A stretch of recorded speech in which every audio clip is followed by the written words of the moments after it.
Welcome back, everybody, and welcome to the wonderful world of biology, where today we're going to cover organic compounds. We've been talking about them the last few days and how important carbon is to life, so today we're going to dig deep and find out exactly why. So it all centers around the element carbon, and as we talked about, carbon is number 6. That tells us that carbon has 6 protons and 6 electrons, and with our first shell, that first shell is going to go through and it's going to have 2 electrons in it. So if we take and we draw our nucleus here, all right, so this will be our carbon molecule. In our first shell, we're going to end up with 2 electrons. In our next shell, we are going to end up with 4 electrons. Now, one reason why I show you this is, as I told you, being able to fill in your shells is going to occur on your test. So here we have our carbon. Here we have our first shell with 2 electrons, so it's full. Here we have our second shell, which should have 8 electrons, and you can see we have 4 electrons, 1 at each position, which says they can actually then share 4 electrons. And that's what leads to then the 4 covalent bonds. It needs 4 electrons to fill its outer shell. It's one of the great properties of carbon, which allows it to bond with lots of elements, and actually it can bond with itself over and over again, forming very long chains. And we'll see that really when we get to those lipids. So that established that base for carbon. So if we take a look at some examples here are some chemical structures, and you'll see here we have these nice long strands of carbon. And when we kind of do these out, we want to make sure that this carbon is bonded to 4 elements. So here we have 3 hydrogens. Here's then the 4th bond to this carbon, so that makes that carbon happy. As we go along, you'll see that those carbons are all bonded to 4 different elements, making those bonds. And you can actually see, if you pay close attention, our side chains here, in each of these molecules here, they actually all have the same side chains, but they're located in different positions. That's one of the great things. They become like Legos that can be then assembled in different orders, making different molecules. And that becomes really important. So here you can see these nice organic molecules that are going to have these carbon backbones, and then they'll have these side chains. As you can see, those carbon molecules can go together, and we're going to get what are called macromolecules. And what's important to understand is these are giant molecules, right? When the relative term of chemistry, those are going to be nice and big. And to do that, we need to have what are called polymers. All right, polymers, and if you've had geometry, you'll know that poly means many, and mono means one. So as I was saying before, what I like to do is kind of use Legos as an analogy. So you can have this Lego house, and that Lego house, so this is like your Lego house. And my monomer then are my Lego blocks.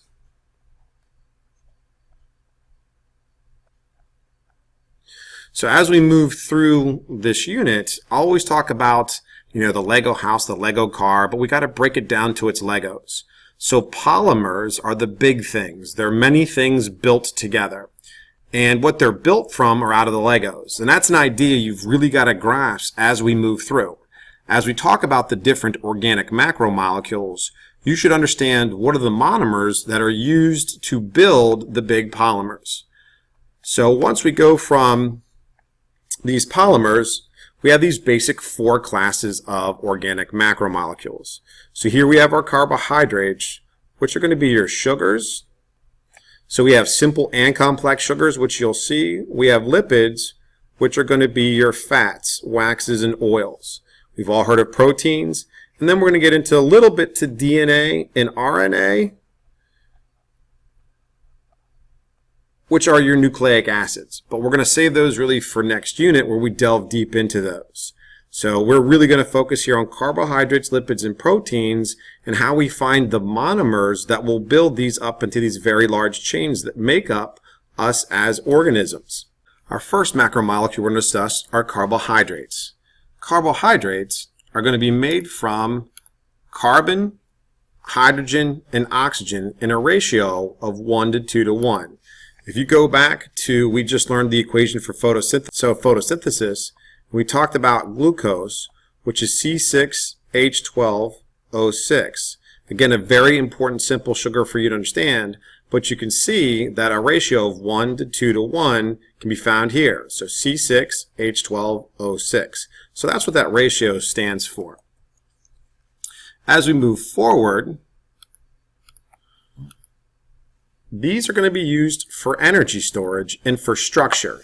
So a lot of you guys will understand that we have energy when it comes to our carbohydrates. You know, that's what we use our sugars for. And we'll talk a lot about this here and the types of energy that it does give us.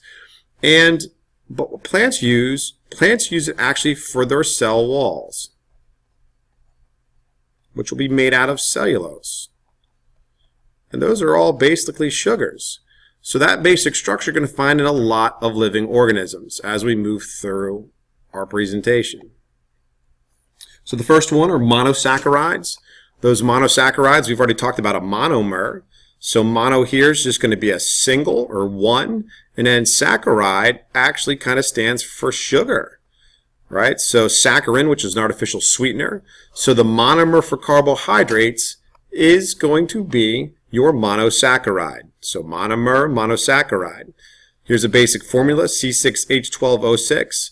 Again, you guys know that as glucose, but we can actually take those just like Legos and rearrange them a different way, and we'll get fructose. So if you've heard of high fructose corn syrup, that's the kind of sugar that will be there. And galactose, which helps be in milk, like with lactose. So these become all monosaccharides. For quizzes and tests, you need to know examples of monosaccharides. So again, glucose, fructose, and galactose are going to be your examples for monosaccharides. With those basic monosaccharides, you can see down below we have their structures. Part of the keystones and part of what you're going to need to be able to do is identify these structures by sight. You will not need to know that this is fructose, this is galactose, this is glucose, but if you're given any one of these three, you should be able to identify that one as a carbohydrate and also that these are monosaccharides. So the real trick that I kind of say is, and which you can start working on now is look for ring structures.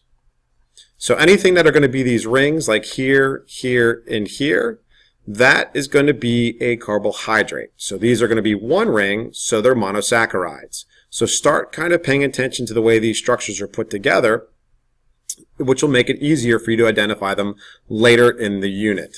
For carbohydrates, now remember, we're trying to go from monomers to polymers to build our macromolecules. So the polymer for monosaccharides and for carbohydrates are polysaccharides. So if you remember, our monosaccharide was a single ring. If we just take, and then this here would be a monosaccharide. So we're going to chemically bond a bunch of rings together, and I kind of likened it to a bunch of rings that are holding hands. And starch, which is a polysaccharide that can be found in potatoes, this runs on and on and on, and this here tells you for over 1,000 molecules. But to make very complex carbohydrates, so our simple sugars are monosaccharides. And sometimes we just put two monosaccharides together and we get disaccharides. And that simply tells you that di there that it's two rings together. And one of the simple ones you know that is a disaccharide is sucrose. This is your table sugar. It's one ring of glucose and one ring of fructose, and that becomes a disaccharide. If we take a disaccharide and add on another ring, well, then we're going to begin to get into that classification of polysaccharides. We've got many rings to the point where there can be thousands of them. Now, as we take a look at this starch right here, it's kind of important to see how these oxygens bond down. They all bond in the same direction. And what this is going to do, if you imagine taking a 3-ring notebook, that's a nice big one, and it's empty, we have a nice triangle. If I take that and I were to stack another 3-ring notebook that's the same way, I'll get this kind of triangle started, and all of a sudden we're going to start to fall off this direction here. So as I do that, if I stack them and slide them, I'm going to get this spiraling effect as I build that tower. Well, with all these molecules bound in the down direction, that's what happens to a starch molecule. It gets bound in the down direction, and it's going to go through and spiral around.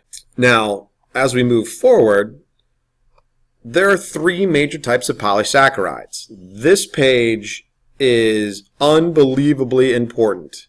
It is going to show up all unit long. So you've got to know that we've got starch, we've got glycogen, and we've got cellulose. You have to know that this is for energy storage for a plant, right? So starch is energy storage for a plant, and that's why we eat starchy foods. It's got lots of sugary rings that we break down that gives us energy. The one that a lot of people don't know about is what's called glycogen. And again, this is energy storage for animals. Both of these are going to be polysaccharides, but they're both for energy. The one unique one is this cellulose right here. It is for structure in plants, and it makes up their cell walls. Cellulose we cannot digest.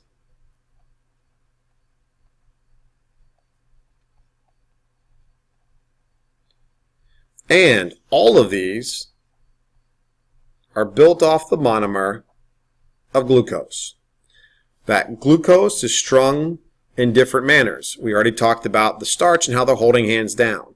With cellulose, what happens is they're going to go through and bond, and those notebooks, whereas before we had this triangle that came down here, now because we have a smart student, they're going to stack the next one in the other direction. So as we continue to go, they're going to go up in this fashion, and we're going to get a nice straight tower up. And that's what happens with cellulose, and that's the fiber that's in plants when we talk about wanting fiber in our diet. That fiber, it literally becomes like celery. You see those fibers? That is the cellulose. We cannot digest it merely because of the way they hold hands. Whereas starch, made from glucose, holds hands all in the same direction. Cellulose alternates. We can't digest that. So there are special organisms that can.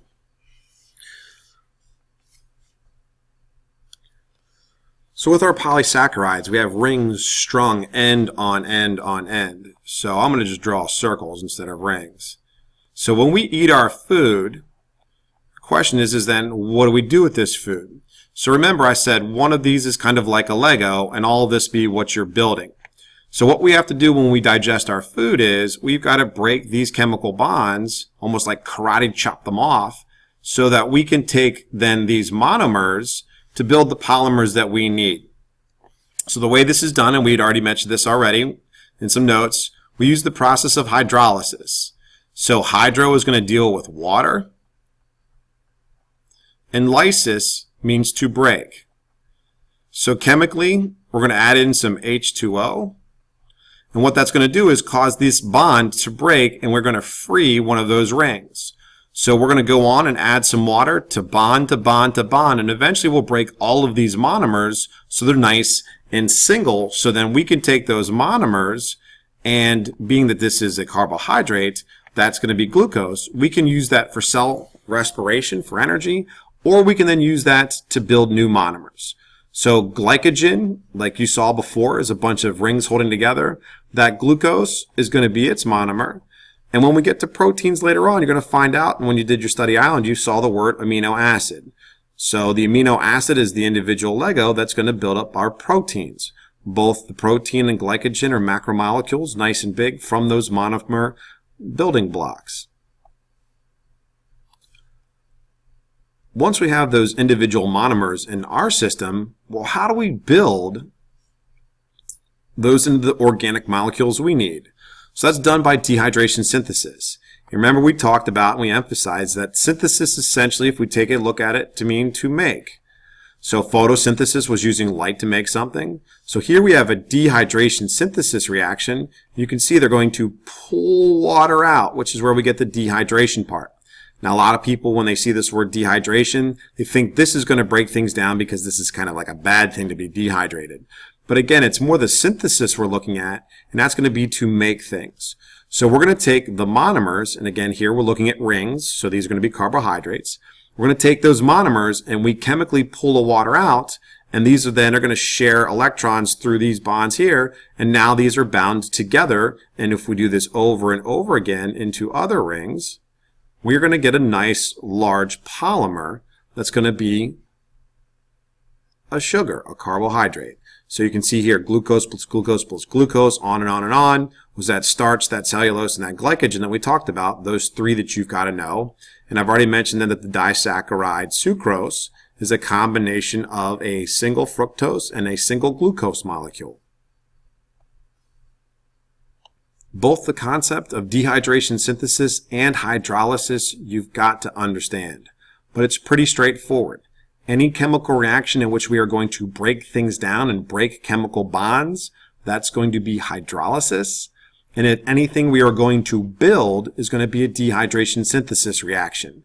That all boils down to one of those two. Our next category of macromolecule we're going to discuss are lipids. Lipids are also going to contain the elements carbon, hydrogen, and oxygen. But whereas the carbohydrates are going to be a 1 to 2 to 1 ratio, you're going to see that pretty much we're going to have lots of carbon and hydrogen, and you're going to see a couple of oxygens. So we don't have that same ratio, and we're going to predominate between these two here. And a term you might actually hear with these is hydrocarbon, which is a lot of carbons and a lot of hydrogens all bound together. With these, they actually get along very well, and they share their electrons evenly. If you remember, that's a non-polar bond because it does not create sides. So because fats are non-polar, they are not water soluble. They cannot be dissolved in water. They don't like that water. Categories we're going to talk about are going to be fats, oils, waxes, steroids, and cholesterol. And cholesterol is something that you may have heard about. You know, in our diet, we have to watch what the cholesterols are. This is actually a building block for all steroids. The fats and the fats are what we're really going to focus on, and we're going to talk about some oils and waxes. Here we have the basic structure of a lipid, and this is going to be a molecule that becomes very important for you to pay attention. So we have a triglyceride. So this tri here, we know means 3. That's because of 1, 2, 3. These are called hydrocarbon tails. So you see this fatty acid tail, that's another name for those hydrocarbon tails. Because of this, all these chemical bonds have energy, which is why fats per gram have the most energy, because they have all of these chemical bonds, and those chemical bonds are going to store energy. So we have 3 tails put onto this glycerol head right here. So those are going to be our triglycerides. So 3 tails off of a glycerol molecule. That's the basic fat that we're going to take a look at. We're going to take a look at the functions of lipids. So this is what they do. So if you remember, we talked about what functions were. We have these basic functions when it comes to our lipids. These you've got to know for your test. This here becomes real important. We know that our fat are for rainy days. It's long-term energy store. That long-term energy storage for us is because we eat excessively, but for animals like whales and bears and so on that may not eat all the time or may have kind of cold, and I know I'm jumping a little bit to insulation here, these are going to become really important. So that's long-term energy storage. So we're kind of like keeping the pantry stocked down in the basement for a real rainy day. We're going to use fats for cushions on organs. Even if you take a really skinny person and were to dissect them, you would find fat on their organs. So that actually becomes really important because as we move, our organs are going to move around. Fat also is a great insulator, and as I already mentioned, you know, polar bears and things that live in the Arctic have a nice thick layer of fat. People who gain weight will find out that they're warmer in the summer and so on because they have a nice layer of insulation. This here is one to remember. This is one that everybody forgets and they kind of struggle with on the test. But there are special lipids called phospholipids, called so because they're going to have a phosphate head instead of that glycerol attached. And you'll see it drawn many times. We'll have a phosphate head. And instead of 3 tails, they're going to have 2 tails. So that becomes my phospholipid. And they make up our cell membranes, which we'll delve deep into when we do the cell membrane unit. And the last things they do is they do the pigment chlorophyll. We've talked about the importance of the process of photosynthesis. And when some of you were doing Study Island, I mentioned that it was chloroplast inside the plant cells that does photosynthesis. Well, this is the pigment right here. This is the guy that has the ability to catch the sunlight energy and to store it, versus when it comes to us, that sunlight energy hits us and we get warm and sweat and we cannot hold on to that energy. The two types of fatty acid tails that you'll find on triglycerides are going to be saturated fatty acids and unsaturated fatty acids. We'll take a look at a picture of one a little bit later on, and you'll understand why they're called saturated. Remember, if you know that the word saturated means to be full. So when the ground is saturated after a rain, it's full of water. They're going to have all single bonds, and those single bonds allow the carbons to bond to as many hydrogens as possible. Whereas unsaturated fatty acids, they're not full of hydrogens. They're going to have gaps where there won't be any kind of molecules, and that's because of double bonds. So if I have carbons here, this carbon, because they're all single bonded, we can surround with hydrogens. So that would be kind of saturated. Down here, the carbon can actually double bond with itself, and because of that, missed my H there. So you can see this carbon has 1, 2, 3, 4 bonds, so it's happy. This carbon has 1, 2, 3, 4 bonds, it's happy. So whereas before we totally surrounded this with hydrogens, down below we have this big gap right here. So because of that, that's going to be an unsaturated fat. So from this website, you can see over here we have the different kinds of fatty acid tails. We mentioned saturated because as we go around, if we drag our finger around, we never break when it comes to hydrogens. So it's saturated with hydrogens. And again, that's all because of these double bonds here. When it comes to these unsaturated, this double bond creates this gap right here when it comes to these bonds. So this is an unsaturated fatty acid. Saturated fatty acids are going to be solid at room temperature because all of the tails are nice and straight, so they can stack up one after the other, and in doing so could compact. And when things are closer together, they're going to be at solid. So these are going to be your animal fats, the ones that are saturated. Unsaturated, because they kink, are essentially going to spread one another out. So at room temperature, because the molecules can't get close, these are going to be like your vegetable oils, your olive oil, your peanut oil. So they're liquid at room temperature. These are the ones that are more healthy for us. These are the ones you want to have in your diet. If you've ever heard of omega-3 fatty acids, it's called omega-3 because the 1, 2, 3rd bond in, like they have here, is a double bond. I don't know how it is that we process that differently, but that's much healthier for us, and that's why people add it into their diet. Just so you can see the structure of the phospholipid we mentioned before, which makes up cell membranes, we said, kind of drew it in this fashion, so we had a phosphate head and 2 tails. So it's very similar to the triglyceride, which had 3 tails, but we replaced the 3rd tail with this phosphate group right here, and that's inside here. So that's what makes it a phospholipid. Again, you'll see it drawn this way. Triglycerides are easy because you'll see 3 tails on a triglyceride, and then that phospholipid is only going to have 2 tails. So again, easy to identify with those 2 long tails. Another lipid on the list was cholesterol, and we talked about that. We hear about that in our diet. You can't remove it. There are things that we need cholesterol for. Your HDL is your good cholesterol, so this is a high-density lipid, whereas the bad cholesterol is going to clog our arteries and lead to like coronary heart disease, which leads to heart attacks. We're going to use them in our cell membranes, which becomes important. But this right here, again, we talked about being able to chemically identify molecules. This right here is what's going to set apart steroids. While these are ring structures, they're not holding hands. It's almost like townhomes that are then stuck together. So it's this here that is the cholesterol. And this becomes the building block for many steroids. Now, steroids just aren't your anabolic steroids. Steroids are your basic sex hormones, cortisone, prednisone. They have this at its foundation, and it's these chains up here that change ever so slightly that contain something like testosterone, which is the male sex hormone, and give us something like the female the female sex hormone, which are very similar to one another. But they are going to be fats because they are non-polar. They don't interact with water. Proteins are our next macromolecule. And you can see here, again, we have those carbon, hydrogen, oxygen are major constituents. But what's going to set this apart from these guys is this nitrogen. We've talked about the nitrogen cycle and how nitrogen starts off in the atmosphere. And then from that, we got ammonia in the soil because of the nitrogen fixation.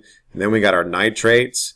Those nitrates were then absorbed by plants, and plants built their proteins with them. So that's why that nitrogen becomes so important.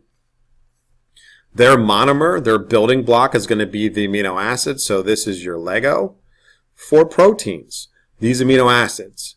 So there are 20 different amino acids that are out there that we need to build all of our proteins. Some of these are going to be called essential amino acids. Those essential amino acids are the ones that we have to get in our diet. The other ones we can make all on our own. So amino acids then can be assembled over and over and over again. And what makes different proteins, and this is a question that'll end up on your test, is they can be combined in different orders and in with different numbers. So when you take a look at amino acids, they almost become like the alphabet, A to Z. Well, how do we get different words? Well, we take our letters A to Z and we combine them differently and in different lengths, and that gives us our wonderful vocabulary. Now, chemically, this is one amino acid. That amino acid can be recognized. And so your monosaccharides are going to be rings. Your lipids are going to have those tails that hang down. And here what we're going to have is you're going to look for the pattern NCC. So along the backbone of all amino acids, you'll see NCC. That tells you that's an amino acid. Now what's going to make them different is this R group right here. So every single amino acid, so this is where it gets the amine part of its name. This is going to become carboxylic acid, hence the acid, amino acid. But right here is how all of those amino acids will vary from one another. This is then binding of two amino acids to form this red thing here is called a peptide bond. So as we build this, you'll see here, NCC, NCC. So we're now building that polymer from these monomers.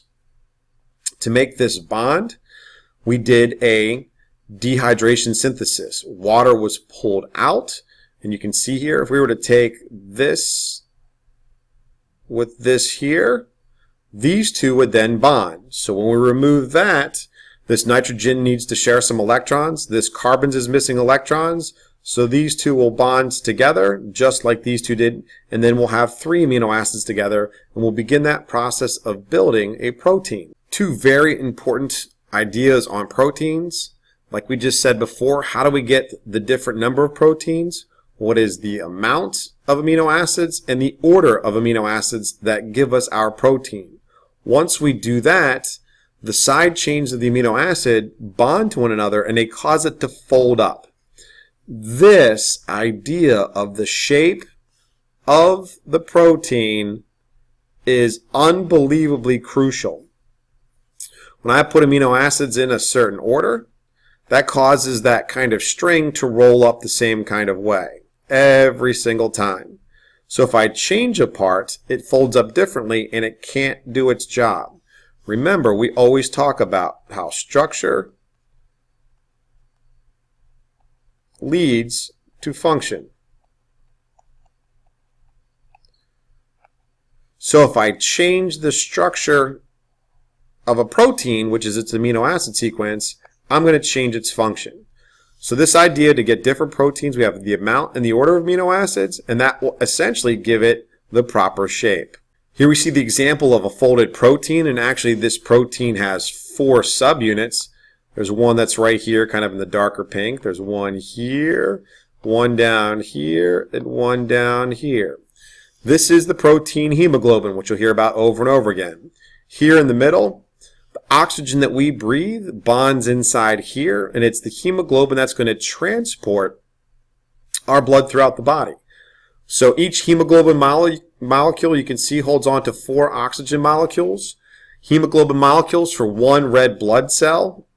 There are, I should probably abbreviate that properly, there are 250 million molecules of hemoglobin. Well, each one holds 4 oxygens a molecule, so we get 1 billion molecules of oxygen on 1 red blood cell. You have millions of cells just to understand the sheer quantity of oxygen that your body can transport. Just like our other macromolecules, to put them together, we are going to do a dehydration synthesis. So if I were to go through and have a protein made out of 20 amino acids, I would have to done 19 dehydration synthesis reactions. When you go through and we eat things like steak, which have lots of protein, to kind of karate chop those amino acids off, you're going to do hydrolysis reactions. So we go and we eat our foods. Like we said, we take our food, which is going to be inherently our like Lego house. And then we're going to break them down to the individual Legos here. And then our body can take them and make a Lego car if we want to. Now, sometimes to get these things into our body, even if our body were to make the exact same Lego house that we ate, we have to break it down into the individual bricks in order to get them into our blood. So it's not as quite efficient as something where we're building something else, but it needs to be done in order for us to function properly. This slide represents many of the functions of proteins. You can see here, when we talked about carbohydrates, we talked about energy and a little bit of structure. We talked about lipids, we talked about energy storage, some insulation, cell membranes, but proteins are unbelievably important in our body. We're actually primarily made out of protein, not even cells. So this list of functions, you're going to need to know these on your tests for this test and actually the next test. So number 1 are enzymes. Enzymes are going to do the chemical reactions in your body. We're going to do a whole unit just on these. A lot of us is made out of protein. So our muscle fiber, or the muscle of the steak that you ate, is made out of protein. Your bones have protein in them, and actually they have the protein collagen. Collagen acts like the rebar for your bones. Also, we've got fibers inside our skin that give it the flexibility yet the strength. I could go through and take a gigantic fish hook, put it through your side and hang you from the ceiling, and it's not going to tear through your skin, and that's because of the protein fibers, the collagen, elastin, and reticulin that are inside that skin. Our cell membranes, which are going to make up our cells, make like the wall outside our cell, they need to control what moves in and out of our cells, and one way they do that is they have protein channels, almost like windows and doors for the cell. We just looked at hemoglobin, which is going to transport oxygen in our blood. We have other transport proteins. Our antibodies that help us fight disease are actually proteins. And we've got special chemicals that are going to help clot our blood. So this list right here, you need to get into your notes and make sure you understand, because it will come up in free response questions on this test. It'll ask you to give the function of 3 or 4 proteins. And also then the next test kind of talks about proteins and you're expected to remember some of those functions. A function you did not see on the list was they were not an energy supply. For whatever reason, that gets stuck in students' head that proteins are for energy. They are not for energy at all. So just to reiterate, proteins are not for energy. If you tell me they are for energy, you will lose all of the points. Now, for full disclosure, we'll see if you can follow this.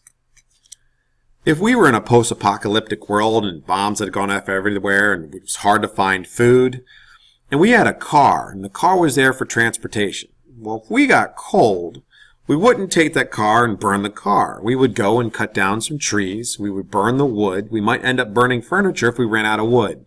Maybe we would find some books. So those things there we would burn for heat. If at the end of all of that, we still needed heat, we could light our car on fire.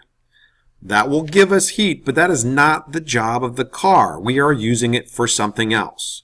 So proteins are not for energy. That is not their function. But if a body is being starved and in a dire emergency, your body begins to digest itself and use it for energy. But it is not its function. It's being used for something different. Make sure you understand the difference. But do not tell me that proteins are for energy. The last macromolecule that we're going to talk about are nucleic acids. Nucleic acids, again, we'll mention because we're going to give them their own unit. What I think makes it easy to recognize nucleic acids is right there. So DNA and RNA, this is all about our genetic material. Their monomers are called nucleotides, so that's the single Lego that you need to know. We assemble those together and we're going to get strands of DNA and RNA. And these again are for our genetic information. Those nucleic acids, that DNA, which is our genetic code we've brought up in class before, it says it makes you who you are. Well, at the end of the day, really all they do is they're just the recipe for proteins. So that DNA is translated. It's written in a code, so that recipe is translated, and your cells are going to make those proteins. So while we understand it, it's been on TV, and we know that DNA makes me who I am, it's actually just a recipe for all the different proteins in our bodies. But those proteins you saw do a lot of different functions, and those end up creating who you are. So to go from that DNA code, which is going to be stored in the nucleus of your cells, again, these are the recipes for our proteins, but we don't want that recipe to be destroyed out in the cell and so on. So what we do is our body makes a copy of that DNA in the form of RNA. This RNA is then going to go, and again, that's just a copy of what the original code was, so it has that code in there. That's going to leave and go out to special structures called ribosomes, and they're going to translate that, just like it's a foreign language, into the specific amino acids and put them into order. Remember, our amino acids are our monomers. So when I put them into a specific sequence, 1, 3, 4, 1, 2, 1, or whatever the sequence, that creates a specific protein because that folds up.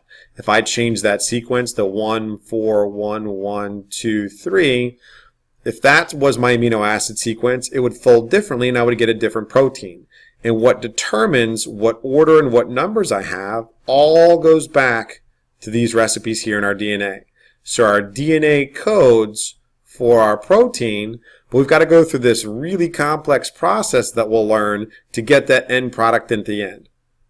And being we reference this as a recipe, these amino acids become your ingredients. This is your final product. The protein is like your cake. So if I have the recipe, grandma's recipe, on an index card and I make a photocopy of that, that photocopy is the RNA. When I take that to a chef, he's going to translate that code into the actual ingredients of that cake. So that's what we're going to talk about when it comes to making proteins. And that wraps up our presentation on macromolecules. So remember, our basic 4 organic macromolecules are carbohydrates, lipids, proteins, and nucleic acids. We're going to focus on the monomers, which are the single Legos to the polymers.